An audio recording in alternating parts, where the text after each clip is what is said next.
নমস্কার, আপনি শুনছেন এই সময় গোল্ড। বাজ পড়লে রান্নাঘরের কল থেকেও দূরে থাকুন। লেখা মৃন্ময় চন্দ, পাঠ বৈজয়ন্ত চক্রবর্তী।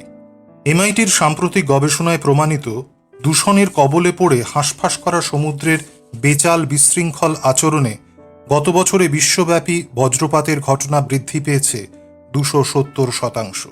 বিদ্যুৎ চমকের ঘটনা প্রতি বর্গ কিলোমিটারে 12 থেকে বেড়ে হয়েছে 43টি। মে মাসের জিওফিজিক্যাল রিসার্চ লেটার্সে সে ঘটনার বিস্তারিত বিবরণ লিপিবদ্ধ। গবেষকরা দেখিয়েছেন, সমুদ্রের ওপরের জলীয় বাষ্প অতি ক্ষুদ্র ধূলিকণাকে পিঠে বয়ে পাড়ি জমাচ্ছে ঊর্ধ্বাকাশে, মেঘ থেকে শিলিভবনের পর্বান্তরে পরিণত হচ্ছে দূষিত দুশ্চরিত্র বরফকণায়। যত ট্রপোস্ফিয়ার থেকে ঊর্ধ্বাগমন, তত তার স্ট্র্যাটোস্ফিয়ারে সমারূঢ়া শুভ্র সমুজ্জ্বল সচ্চরিত্র পুঞ্জীভূত শিলার সঙ্গে জায়গা দখলের মরণপণ লড়াই। তার ফলেই ঊর্ধ্বগগনে বাজে মাদল, নিম্নে উতলা ধরণীতল। তবে ভারত বা পশ্চিমবঙ্গের সঙ্গে বিশ্বের অন্যত্র বজ্রপাতের মূলগত ফারাক হল, আমেরিকায় প্রতি 10টি বজ্রপাতের ঘটনায় একজন মাত্র মারা যান, সেখানে বজ্রপাতে পশ্চিমবঙ্গ বা ভারতে প্রতি 10 জনে মারা যান 7 জন। এনসিআরবির হিসেবে 2001 থেকে 20 পর্যন্ত বছরে গড়ে 2360 জন মানুষ বজ্রপাতে মারা গেছেন।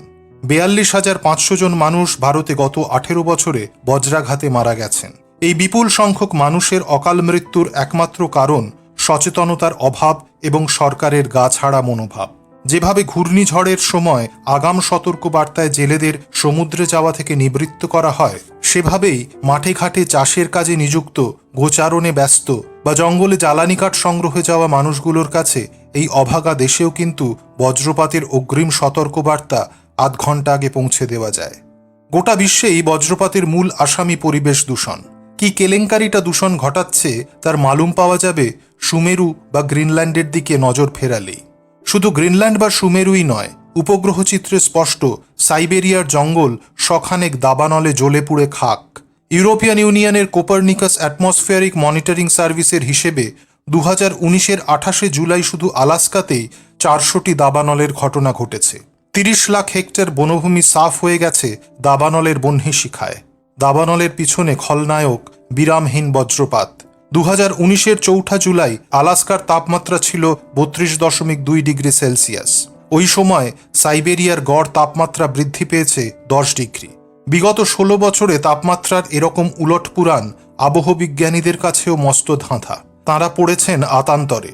জুলিয়াস সিজার যেদিন মারা যান, সেদিন একটি সিংহী রাস্তায় ছানা পাড়ে কবর থেকে ভূতেরা উঠে এসে শুরু করে প্রলয় নৃত্য। সিজারের বোন ক্যালপুর্নিয়া আতঙ্কে আদমরা হয়ে প্রমাদ গোনেন। জুলিয়াস সিজারের সেই আখ্যানটির নাম ছিল থান্ডার অ্যান্ড লাইটনিং। সুমেরু, সাইবেরিয়া, গ্রিনল্যান্ড, আলাস্কার বজ্রপাত দাবানল তাপমাত্রা বৃদ্ধির অস্বাভাবিক ত্রহস্পর্শে বিহ্বল বিজ্ঞানীরাও প্রমাদ গুনছেন। তারা ওই আকালের সন্ধানের কুল কিনারায় ব্যর্থ। গ্রিনল্যান্ডের প্রস্তরীভূত বরফের পাঁচিল থেকে জড়োয়ার একটা মতির মতো টুক করে খসে পড়েছে 200 বিলিয়ন টন বরফ। জুলাইয়ের 31 তারিখ 56.5% বরফ হারিয়ে নিঃসঙ্গ উলঙ্গ Greenland. 79 metric megaton carbon die oxide সুমেরুর বাতাসে মিশেছে। এত গল্পগাথা শুধু এটুকু বোঝাতে পরিবেশ দূষণের গুঁতোয় কিভাবে বজ্রপাতের ঘটনা উত্তরোত্তর বাড়ছে। দিগন্ত বিস্তৃত সবুজ বনানী রং বদলে হচ্ছে বাদামি। পলাতকা শীত আর অকাল বসন্তে শুঁয়োপোকাদের হচ্ছে পোয়াবারো। তারা আলাস্কার ব্লুবেরি, রাসবেরি, সামনবেরি গাছ খেয়ে সাবার করে দিচ্ছে। সুমেরুর বরফে চাঁদোয়ার বড়সড় ফুটো ঘণ্টাধ্বনি করে স্বাগত জানাচ্ছে মানুষের গঙ্গা প্রাপ্তিকে। কজন মানুষ খবর রাখেন?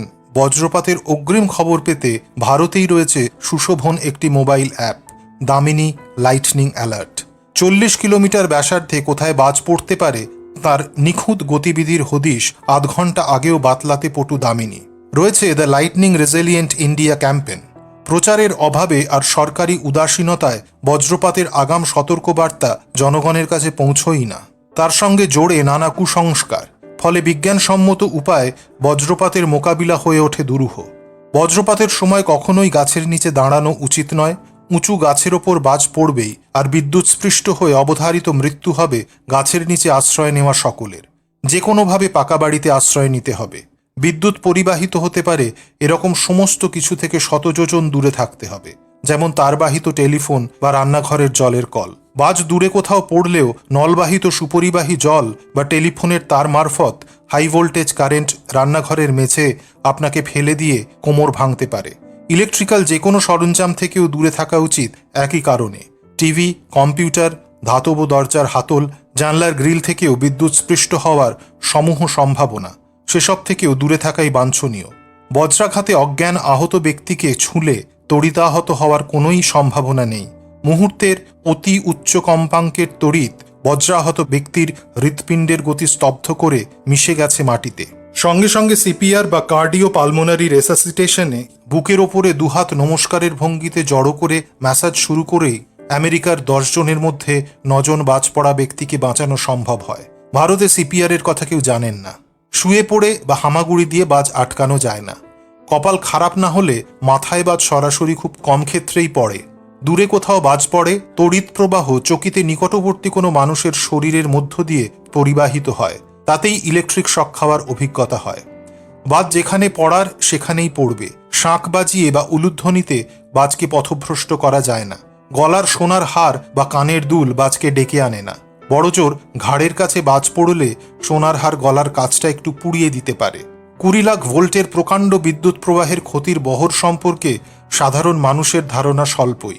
বাড়িতে বা উঁচু স্থানে বজ্রনিরোধক ডান্ডাই বজ্রপাতকে বহুলাংশে আটকাতে সক্ষম।